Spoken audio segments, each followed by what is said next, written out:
Koliki je značaj tehnologije, veštačke inteligencije? Mnogi to porede sa izumom parne mašine u 19. veku, industrijska revolucija koja je tada nastala, ako bismo išli dalje u prošlost, ne znam, izum točka, na primjer, ali evo, kako je vaše mišljenje?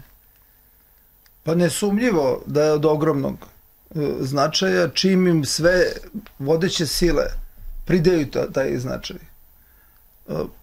Ono što se meni čini to je da će veštačka inteligencija biti kao neka trka u naoružanju.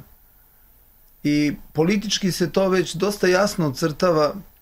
Jedno je ovo što ste u najavi rekli, da Amerika pokušava da okupi i uspeva u tome jedan krug država koje su srećne da im Amerika bude lider protiv svih drugih. Misli se pre svega na Kinu i Rusiju.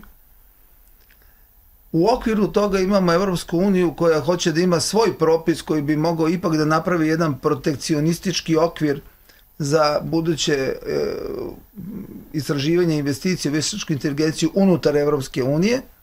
I imamo ovo što ste takođe u najavi rekli, predvođeno Rusijom i Kinom, gde je 29 država pristupilo. To meni veoma liči na Šangajsku organizaciju za saradnju. Jedini problem je Indija. Mislim, i Ujedinjeni Arapski Emirati su u ovoj grupaciji koji želi da Amerika vlada svetom, ali obzirom što se događa oko Irana i tog dela sveta, oni geopolitički više nisu tako značajni. Ali je Indija veoma značajna i u tom smislu ta prestrojavanja još uvek nisu jasne, još uvek su u hodu. Ona za neki mesec treba da bude domaćin BRICS-a, a ovde s Amerikancima potpisuje nešto što jednim eufemističkim rečnikom napisano suštinski znači napasti Kinu, odnosno ograničiti Kinu u njenom razvoju, to je napad.